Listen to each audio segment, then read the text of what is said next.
Welcome back, readers. Welcome to Reading Workshop. Today, we are focusing on practicing everything that we've learned in the unit, Building a Reading Life, number 11. So in this unit, you've learned envisioning and retelling. Today, we're going to practice envisioning and retelling. So we are learning to practice this, and we're going to practice retelling as well.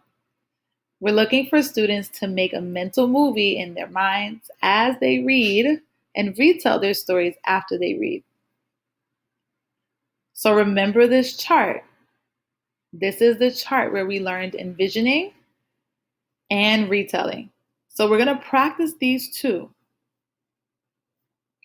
Are you ready? Okay. So remember that when we're envisioning, we make a movie in our minds. We give ourselves that comprehension check. We ask, who is in this part? What just happened? Does this fit with what already happened? Or is this new? This is something you always ask yourself, and you can stop and jot about these things as well. It's something that we practice with building our good habits.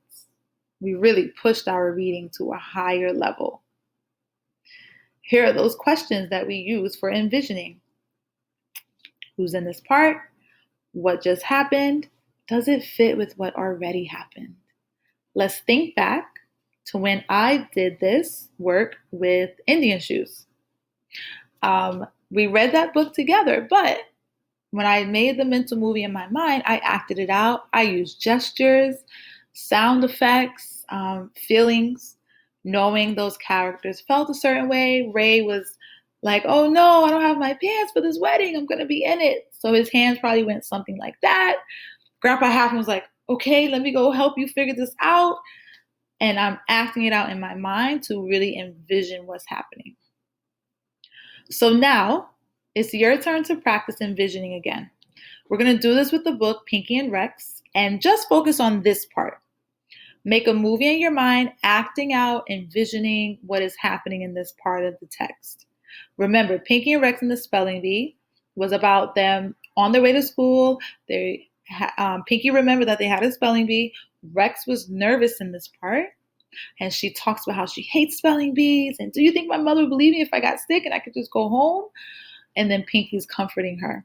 So take a minute right now to do a quick either sketch, stop and jot to envision, or make a movie in your mind, acting it out with a partner or a family member, or you could do this on your own.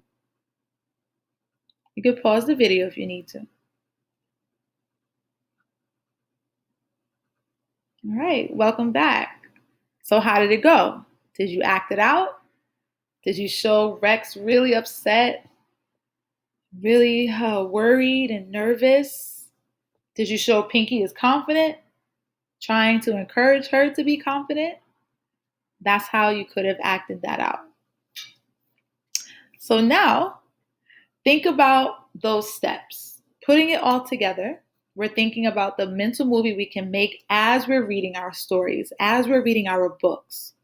You can stop and jot to envision, keeping that sketch in mind, or just writing down a few words of like, oh, she must have been feeling this way.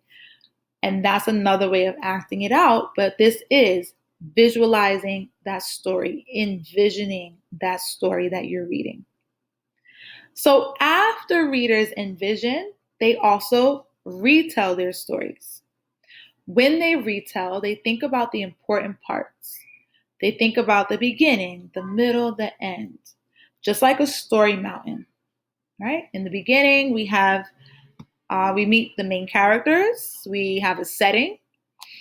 Something is leading up to that middle part where there's a problem. And then at the end, there's a solution, usually. Sometimes just a resolution where someone feels better, even though the problem may not have gotten solved, but something was resolved.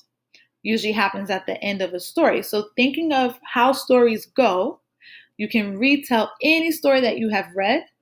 That way you are more familiar with what happened, you remember what happened, and then you can also retell it to someone else.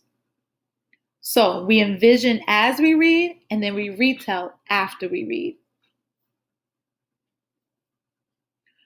So retelling is something expert readers always do. And here's putting it all together. They retell the timeline of the story. It moves through big steps, sequencing. So everything's told in order. They retell the important parts.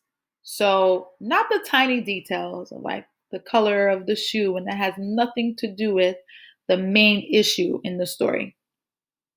Um, and also, just like those recaps from when I spoke about Grey's Anatomy episodes, before each episode, they always do a previously on, and then it wraps up all of the previous episodes that already took place.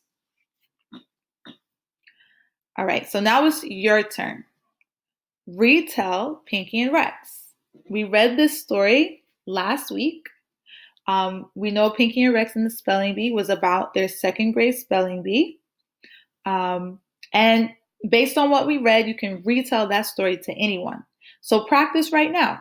You can retell it to a partner, a family member, or for yourself to remember what happened in that story. Remember, retell the important parts, beginning, middle, end, main characters, setting, conclusion, that usually has a solution or a resolution. You can pause the video now to do that with a partner or on your own. Good, welcome back. So how did it go? Did you retell the important parts? Good job. This is something that expert readers always do. So let's think about these things from our envisioning chart and our retelling. You can use stop and jots to help you envision. You're acting it out when you envision what is happening in the story. This brings the story to life. When we're retelling, you retell the important parts. What happened in the beginning, the middle, the end. Who are the main characters, the setting, conclusion. All right, readers. So we just reviewed envisioning and retelling. Now it's your turn to go off and you're going to read for 30 minutes. Don't forget to persevere through those hard words on your own. Envision and retell your book. Envisioning as you read, retell after so you make sure you understand what happened in that story. Use all of the strategies that you know. Log your reading in your reading log. Make sure that you fill out the My Retell Google Doc attached to this video in this lesson. There you'll retell whatever book you read and make sure you include the title of your book. Only the important parts though. Okay, readers. Until next time, see you.